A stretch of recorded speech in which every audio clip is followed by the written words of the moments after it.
Bonjour à tous et à toutes. C'est un plaisir de vous retrouver cette semaine. Aujourd'hui, à Lumière du Monde, découvrez comment la générosité illumine le temps des fêtes avec la préparation de paniers de Noël pour les démunis. Ensuite, plongez dans l'univers fascinant d'un club de servants de messe québécois qui se retrouve sous les projecteurs d'un film français.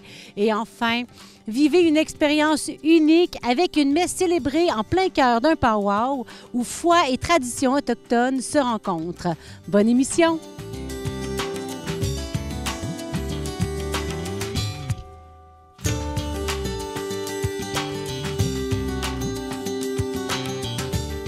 Imaginez un lieu où chaque geste de générosité éclaire la vie de ceux qui en ont le plus besoin. Aujourd'hui, nous vous emmenons chez les Sœurs du Bon Pasteur de Québec, une communauté dédiée depuis 1850 à l'aide des femmes et des enfants en difficulté. Leur mission, apporter amour, bonté et soutien à ceux qui en ont le plus besoin. Au cœur de cette mission se trouve une initiative précieuse, la préparation des paniers de Noël grâce à la collecte de denrées auprès des employés et des religieuses. Ces paniers sont distribués par la maison Zoé Blais, une œuvre fondée par les Sœurs. Ce centre de jour est dédié à la socialisation et au soutien des femmes en situation précaire, offrant bien plus qu'une simple aide matérielle. Découvrez comment cette initiative, portée par l'engagement de toute une communauté, apporte un peu de chaleur et de réconfort pendant la période des fêtes.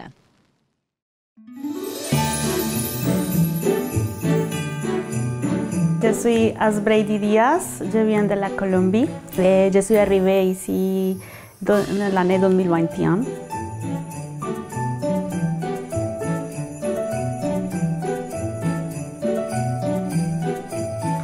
Je connais la maison Zoé Blais pour coïncidence de mon Dieu. Parce que mon père, il a perdu dans le quartier pendant l'hiver del 2021. Il a perdu sur le quartier et une personne l'a trouvé. Et la personne parle en français et mon père parle espagnol. Et la personne dit, oh, je te peux emmener en place que te peux aider pour trouver ta maison parce que mon père il est perdu, il ne connaît les chemins, les rues, les quartiers. Et c'est comme ça que mon père arrive ici. Et après, toute la famille est entrée à la maison Zoé Blais.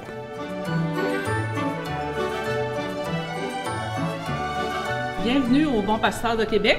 Nous sommes ici à la Maison Généraliste pour souligner un événement annuel, la collecte de denrées et de dons au profit de la Maison Zoé Blais. Merci d'être là, de vous intéresser à une œuvre particulière chez les Sœurs du Bon Pasteur, à l'œuvre de Zoé Blais. Donc, au nom de la Maison Zoé Blais, au nom de toute l'équipe, la grande famille Zoé Blais, au nom des femmes bénéficiaires aussi, un gros merci d'être ici aujourd'hui pour présenter cette collecte. Ce qui est très motivant, puis ce qui est motivant pour moi, puis ce qui est motivant pour les employés aussi, c'est qu'en plus, c'est des dons pour la Maison Zoé Blais. Ça fait vraiment partie de l'ADN de la communauté. Puis on sait qu'il n'y a pas de perte en frais d'administration ou quoi que ce soit. L'ensemble des dons sont remis aux pauvres.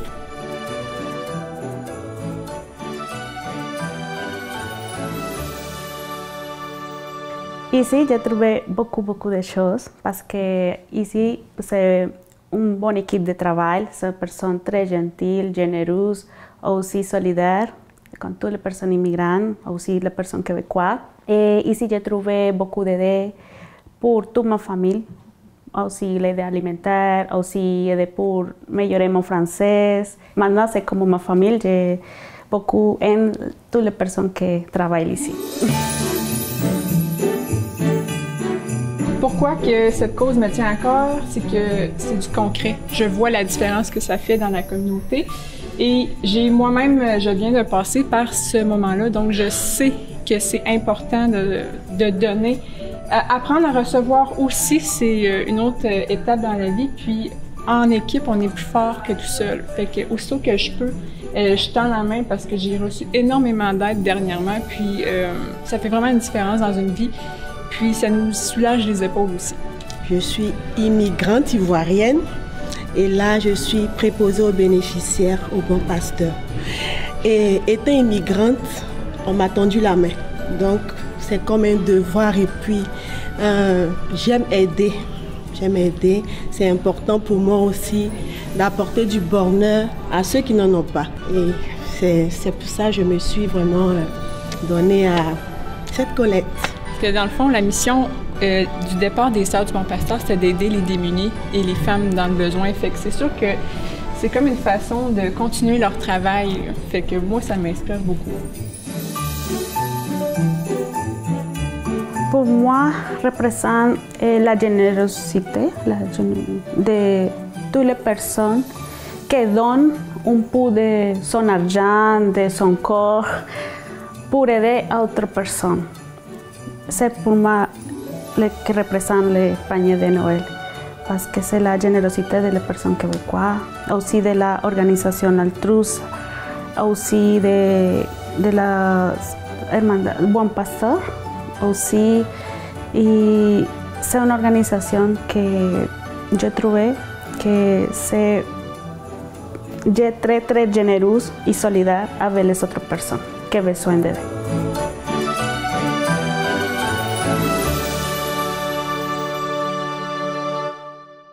Je suis en train de vérifier les dates, à savoir s'il y a des choses de passé date ou pas, pour ne pas les mettre dans les paniers de Noël quand c'est 2023 et avant. On vérifie toutes les dates sur chaque paquet. Quand c'est 2024 en montant, bon, on les met pour les paniers. Ça fait 35 ans que je fais du bénévolat à la maison Zoé Blais. Je suis la plus vieille ici, moi. Là. Ouais. Pourquoi vous faites ça? Ah, par plaisir, pour... en même temps, on voit la misère des gens, des fois. Ça nous fait plaisir de contribuer parce que nous autres, on a été un peu choyés par la vie. Fait que, puis en même temps, on rencontre des amis. Fait que ça nous valorise beaucoup. Moi, j'aime bien ça. C'est bien le fun. Zoé Blais, c'est une belle famille. On s'amuse, on reçoit autant qu'on donne de Zoé Blais. Avec des gens, là, le fun de même, on s'amuse, là. C'est vraiment très agréable. C'est comme un cadeau, faire du bénévolat à Zoé Blais.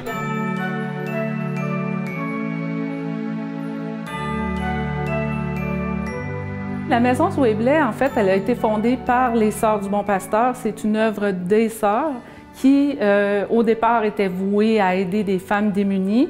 Puis l'œuvre s'est développée tranquillement. Maintenant, il y a des cours qui se donnent de couture, il y a un comptoir alimentaire, un comptoir vestimentaire, toujours dirigé vers une clientèle de femmes qui ont des besoins, des femmes qui vivent dans la précarité. La maison est située dans le quartier Vanier, mais les femmes de la région de Québec peuvent en profiter. La Maison Zoé Blais, c'est un centre de jour dont la mission principale est la socialisation. C'est-à-dire que les femmes viennent ici, font des ateliers, soit tricot, couture, au tissage, et dans le fond, ils rencontrent d'autres dames de la même ethnie ou d'une ethnie différente, des femmes, dans le fond, qui veulent socialiser. C'est vraiment la socialisation qui est le but de la maison, de permettre aux femmes de rencontrer d'autres dames, de développer certains talents. Et ça leur donne, je dirais, accès à chaque semaine à une distribution alimentaire. Pendant la période de Noël, les ateliers sont arrêtés et nous, on offre un panier de Noël et un petit cadeau à chaque dame, dans le fond, pour que la période de Noël soit un temps festif pour elles aussi. Mais le but principal de la maison, c'est vraiment la socialisation. Cette année, nous nous sommes associés au Club Altruza International. Ce club a pour mission principale de soutenir la Maison Zoé Blais et Mme Stéphanie Tremblay, directrice générale de la communauté, va nous parler plus amplement du Club Altruza et de sa fondation Albany Morin.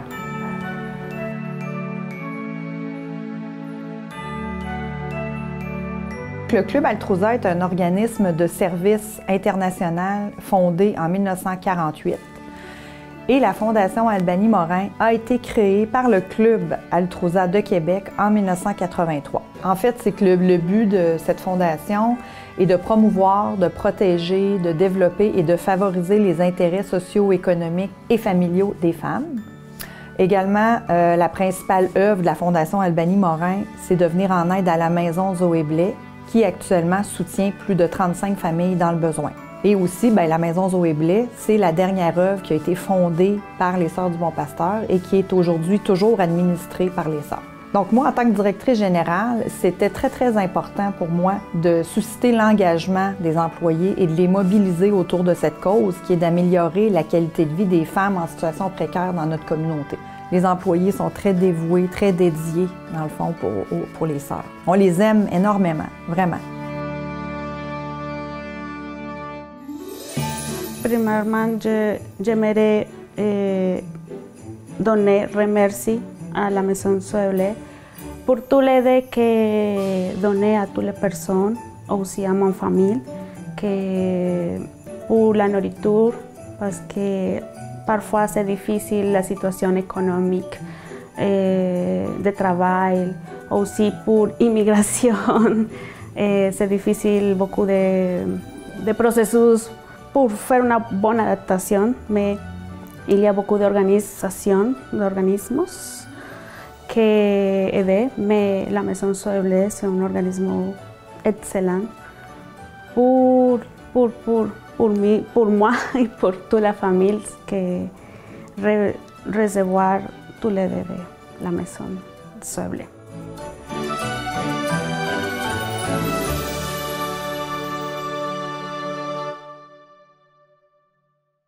Le mois de décembre arrive à grands pas. Vous aussi, vous pouvez faire une différence en donnant pour les paniers Noël, la guignolée et toutes les autres initiatives du même genre. Ou encore en vous impliquant dans les organismes qui permettent à cette chaîne de solidarité de se poursuivre. Saviez-vous qu'un groupe de servants de messe peut devenir le cœur battant d'une communauté? Aujourd'hui, nous vous emmenons à la paroisse de Saint-Georges de Sartiguan, où le Club du Cœur de Jésus a vu le jour. Ce club, qui a commencé avec seulement 3 membres, en compte maintenant une trentaine. Ils sont tous unis par leur amour pour Jésus et leur désir de partager cette dévotion. Plongez dans l'univers de ces jeunes âgés de 7 à 23 ans et découvrez comment ils vivent leur foi au quotidien et même comment leur engagement a attiré l'attention d'un producteur de films en France.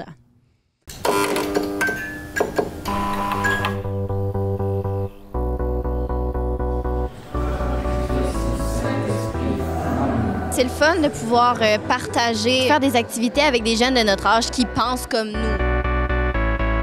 Servir la messe comme servir le Seigneur en même temps avec des jeunes de notre âge.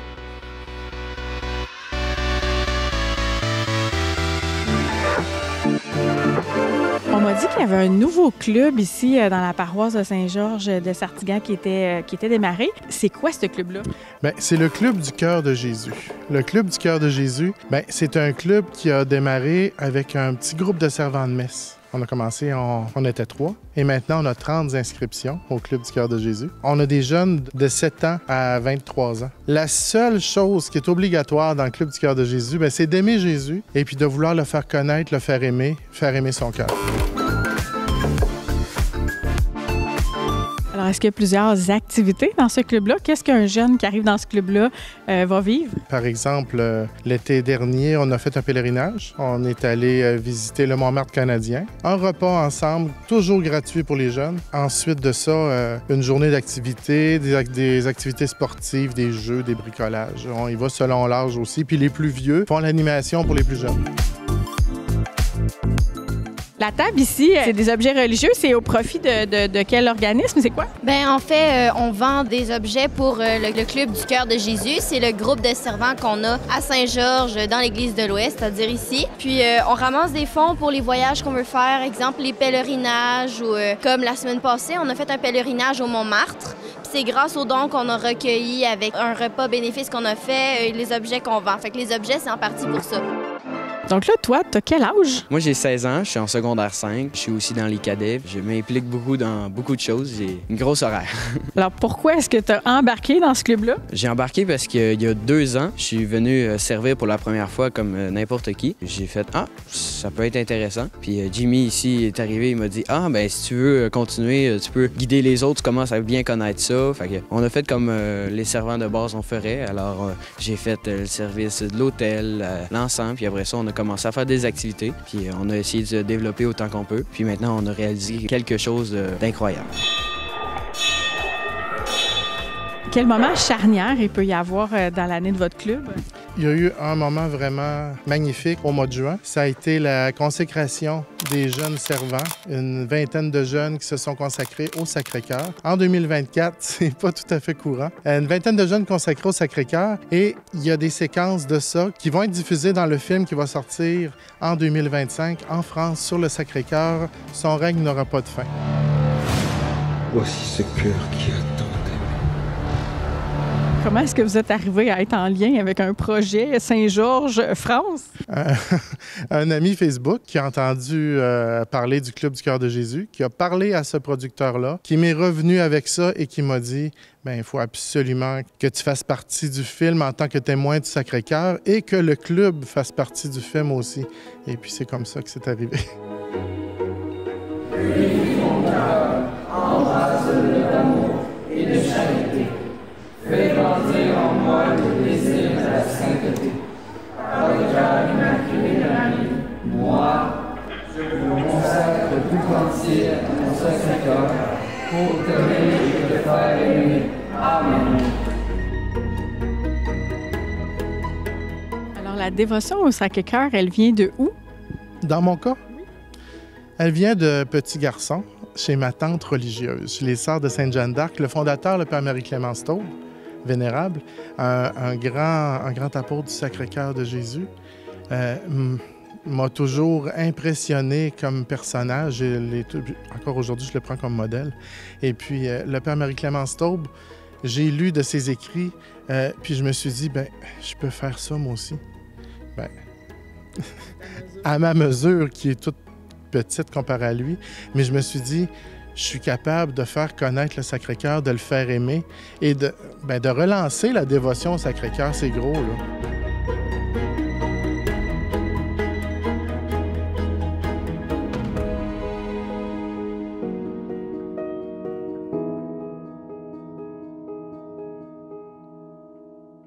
Dites-moi, c'est quoi le secret pour passer de 3 à 30?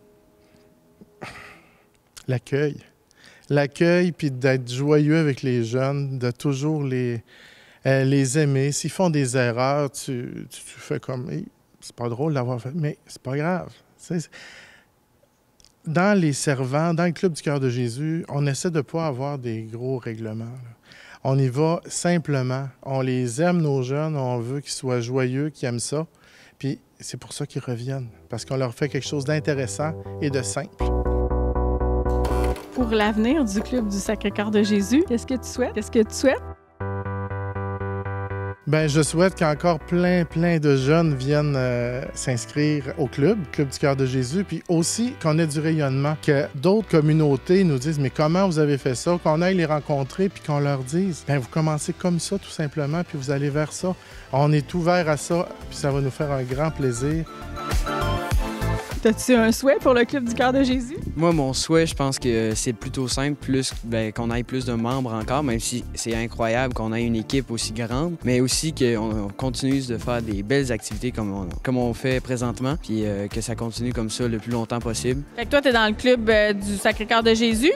Ça t'apporte quoi de faire partie de ce club-là? Bien, en fait, c'est le fun de pouvoir partager des activités, de faire des activités avec des jeunes de notre âge qui pensent comme nous, puis de servir la messe comme servir le Seigneur en même temps avec des jeunes de notre âge. Je vois sur les colonnes des bannières. Il paraît qu'il y a une petite surprise du bon Dieu en arrière de ça. Pouvez-vous me raconter l'histoire? Bien, je pense que oui, c'est une petite surprise du bon Dieu. On était venus, moi et Rémi, pour dire que moi, pendant la journée, je m'étais dit, bon, l'année prochaine, au mois de juin, je vais mettre après chaque colonne de l'Église les 12 promesses du Sacré-Cœur à Sainte-Marguerite-Marie. Mais je me suis dit, j'ai 1 an pour les préparer, c'est correct. Et après une réunion... Qu'est-ce qui arrive? Mais dans le fond, moi, j'avais dit à Jimmy, est-ce que je peux aller un peu fouiner dans l'église parce que Jimmy a toutes les clés. J'ai été fouiner un peu dans les vieux articles qu'on avait, puis j'ai fait « Hey! Il est marqué ici promesse numéro 1, promesse numéro 2, promesse numéro 3. » Puis il y en avait 12 de même. Puis là, Jimmy était comme « Ben voyons, c'est les promesses du Sacré-Cœur. » Là, j'étais comme « Incroyable! On pourrait quasiment dire un miracle. Là. Je pense qu'il nous envoie des messages, là, le Sacré-Cœur ici, parce qu'on se prépare des réunions, puis après ça, le soir même, on trouve des bannières sur lui.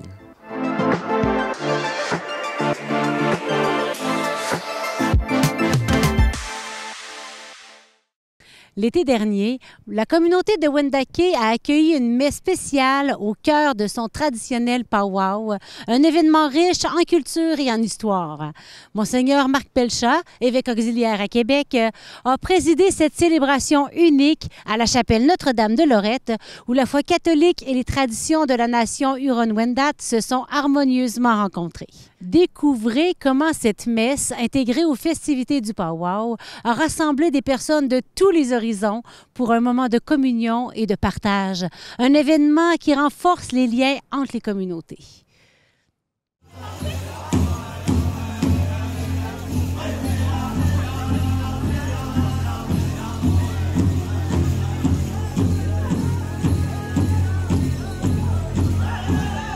Alors, c'est un grand jour, je dirais, pour de façon spéciale, aujourd'hui à Wendake, à l'occasion du 350e anniversaire de fondation du diocèse de Québec et du powwow qui a lieu ici pendant 3 jours.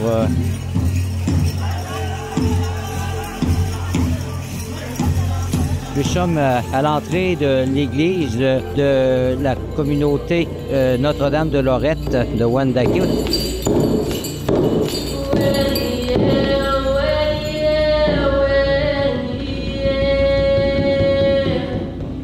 Nous avons une messe spéciale avec la participation de Jean de Wendake et la présence de l'évêque auxiliaire de Québec, Monseigneur Marc Pelchat.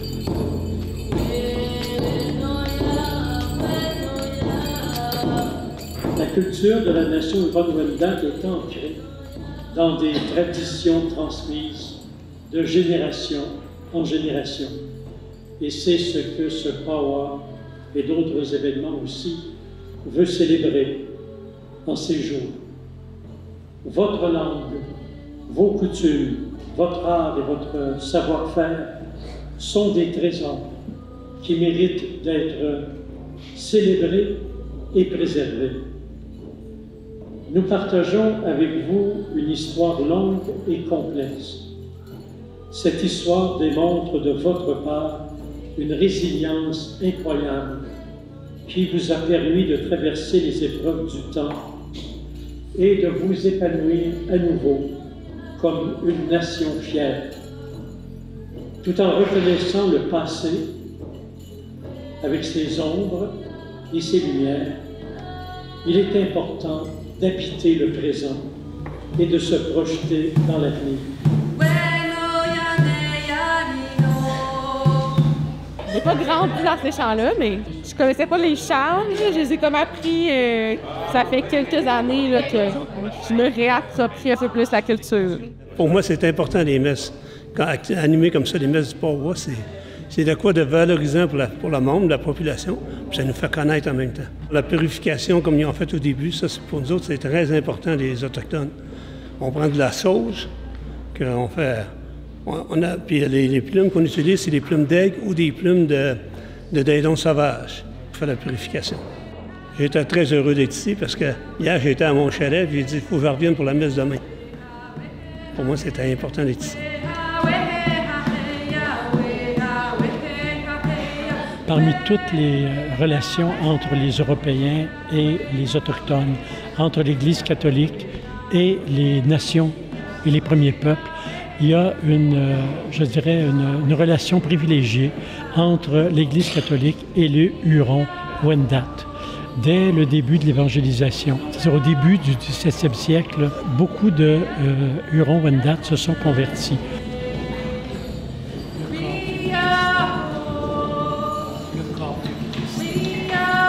Bien, je voulais transmettre en étant présent d'abord un message de proximité, de désir de continuer à marcher ensemble. C'est pour ça que j'ai rappelé le pèlerinage du pape François en juillet 2022, donc il y a 2 ans, en rappelant ses paroles, ses demandes de pardon pour les torts causés aux Autochtones par certains chrétiens et par notre histoire de vivre ensemble, qui a été une alliance, une bonne alliance, mais qui a été souvent rompue, et souvent de la part des Blancs, des Autochtones. Donc, je voulais qu'il y ait un esprit de réconciliation, l'expression d'un souhait de guérison ensemble, et que nous marchions de construire le présent et l'avenir ensemble, que nous continuions à marcher ensemble en apprenant à mieux nous connaître. Ce sont des pas, des petits pas, mais des pas importants pour nous connaître, et j'espère que de plus en plus, nous allons marcher ensemble, apprendre à découvrir nos richesses mutuelles et à faire vivre cette communauté chrétienne, qu'elle continue à être vivante.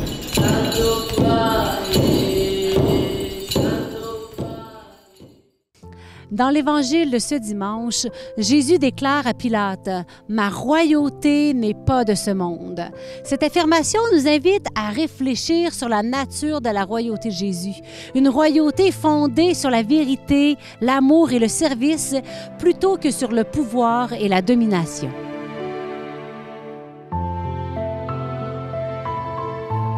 Aujourd'hui, nous avons exploré des histoires qui incarnent cette vision du royaume de Dieu.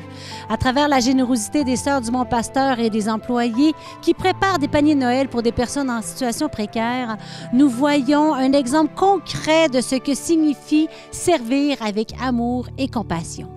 Le Club du Cœur de Jésus, avec ses jeunes membres engagés, nous montre comment la foi peut inspirer des actions concrètes et transformer des vies, même chez les plus jeunes. Leur enthousiasme et leur dévotion sont des témoignages vivants de la manière dont la vérité et l'amour de Jésus peuvent guider nos actions quotidiennes.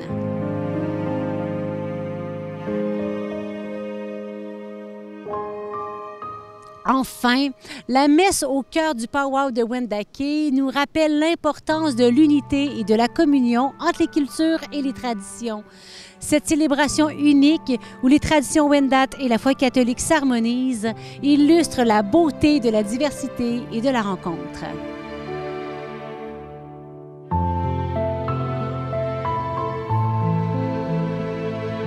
En ces jours où nous célébrons le Christ roi de l'univers, rappelons-nous que son royaume n'est pas de ce monde, mais qu'il se manifeste à travers nos actes d'amour, de vérité et de service. Que cette émission nous inspire à vivre chaque jour en témoignant de cette royauté divine, en servant les autres avec humilité et en cherchant toujours à construire des ponts de compréhension et de solidarité. Je vous souhaite une belle semaine. Portez-vous bien.